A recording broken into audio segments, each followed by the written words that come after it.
Les scandales à l'Office togolais des recettes, autres, se multiplient. La situation doit interpeller les institutions nationales et régionales de lutte contre le blanchiment de capitaux et le financement du terrorisme. Deux agents identifiés et intimement liés à l'ex-commissaire général de cette régie, Philippe Kokou-Tchodi, effectuent régulièrement pour leur propre compte et sans justificatif d'origine, des dépôts en espèces de plusieurs centaines de millions de francs CFA auprès des compagnies d'assurance au Togo chaque mois.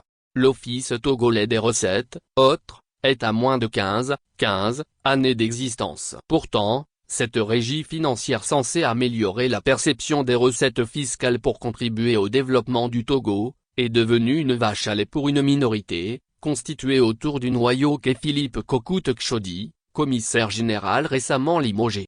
Le scandale financier actuel est lié à deux des électrons qui gravitent autour de cette sulfureuse personnalité, notamment Dame Donko Biloyo et Dame Clouvi Foligahan Dedegan, toutes les deux agents à la direction du renseignement et de lutte contre la fraude. Beaucoup d'autres personnes dans cette régie financière sont liées par ce scandale, mais concentrons-nous d'abord sur ces deux dames, très intimes à l'ex-commissaire général.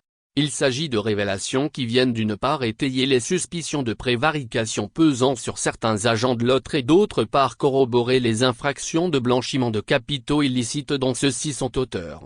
En effet, la situation de ces deux femmes est caractérisée par deux éléments qui les unissent. D'abord, elles sont des compagnes de M. Tchodi Kokou Philippe et à ce titre, elles confondent régulièrement leurs locaux de l'autre à leur salon privé et y jouent les toutes puissantes.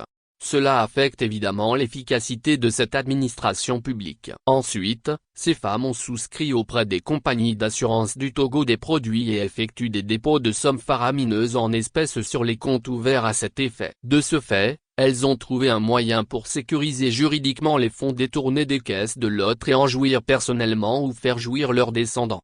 Alors qu'elle est en charge de la direction du renseignement, un poste dont le salaire mensuel ne dépasse pas 1 500 000 FCFA, Dame Donko Biloyo a effectué auprès de Nsia Assurance pour le compte du produit Nsia Prestige Ruby dont elle est souscriptrice, un dépôt en espèces d'un montant de 100 millions de francs CFA le 4 mars 2026.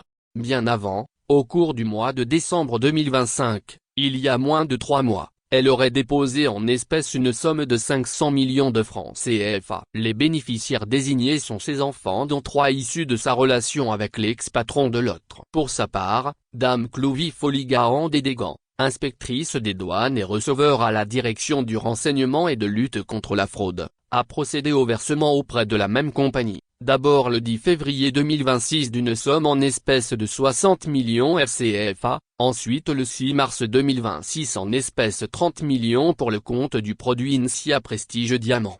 De manière factuelle, ces deux agents de l'autre en poste à la direction du renseignement et de lutte contre la fraude, ont réalisé un dépôt de plus d'un demi-milliard en moins de 3 mois dans les comptes de Nsia Assurance Vie et de plusieurs autres sources financières. Des sommes bien plus importantes font l'objet de dépôts dans les comptes de Sunu Assurance pour des produits similaires souscrits par celle-ci.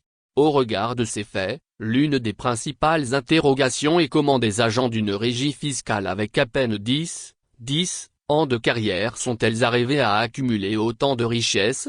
Car il faut noter qu'en dehors des dépôts faramineux ci-dessus indiqués, Donko Biloyo et Clouvi Foligahan Dedegan auraient des propriétés immobilières à l'étranger, notamment en Europe et aux États-Unis. Les investigations ont d'ailleurs conduit à un appartement à Kansas City dans le Missouri, États-Unis, propriété de Clouvi Foligahan Dedegan, lequel constitue sa résidence. Est-ce que ces deux agents de l'autre en charge de la lutte contre la fraude et le blanchiment d'argent exercent-elles consciencieusement leur mission, ou au contraire, elles se font payer grassement par des trafiquants et des criminels en échange de leur silence sur les cas de fraude? En dehors de l'interrogation sur la manière dont les deux agents dont il est question, ont pu accumuler autant de richesses, les opérations de dépôt de montants élevés en espèces auprès de compagnies d'assurance conduisent à d'autres inquiétudes liées aux infractions de blanchiment de capitaux et de financement du terrorisme. Au terme de la loi uniforme relative à la lutte contre le blanchiment des capitaux, le financement du terrorisme et la prolifération des armes de destruction massive dans les États membres de l'UMOA, les institutions financières comme les banques et les assurances sont tenues de faire des déclarations d'opérations suspectes, à la cellule nationale de traitement des informations financières, CENTIF. La suspicion dans l'opération provient généralement de l'inadéquation entre les revenus du déposant, facilement identifiable à partir de son salaire ou chiffre d'affaires pour les commerçants, et le dépôt effectué.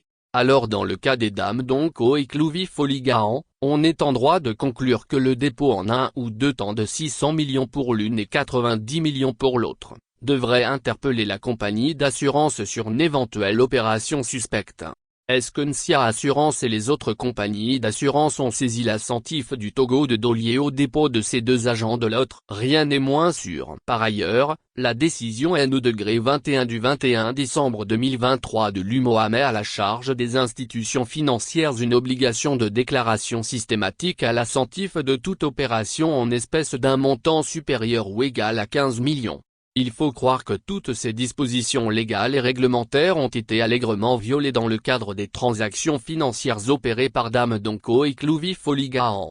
Au même moment, le régime RPT/Unir dont le compagnon de ces dames, Tokchodi Kokou Philippe est membre, font du tintamarre sur la lutte contre le terrorisme. Dans les pays où la bonne gouvernance est de mise, le simple fait que des fonctionnaires puissent disposer de tels montants devrait interpeller les dirigeants. Mais au Togo, l'impunité et la corruption ayant atteint tous les niveaux, les institutions comme la APLUSIA, la CENTIF s'emploient à organiser des séminaires et des colloques au lieu d'exercer la mission qui est leur.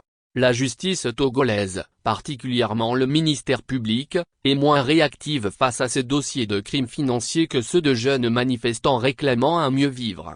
Il faut noter que ces révélations sur ces transactions financières de ces deux agents de l'autre et intimes de l'ex-commissaire général de la régie, lesquelles transactions défiant les lois et règlements de l'UMOA, ne sont qu'une partie infime de la réalité des crimes financiers commis au sein de l'administration publique togolaise. Combien sont-elles, où sont-ils, encore à l'autre à disposer de centaines de millions de francs CFA sur des comptes bancaires ou des produits d'assurance en complicité avec ces institutions financières?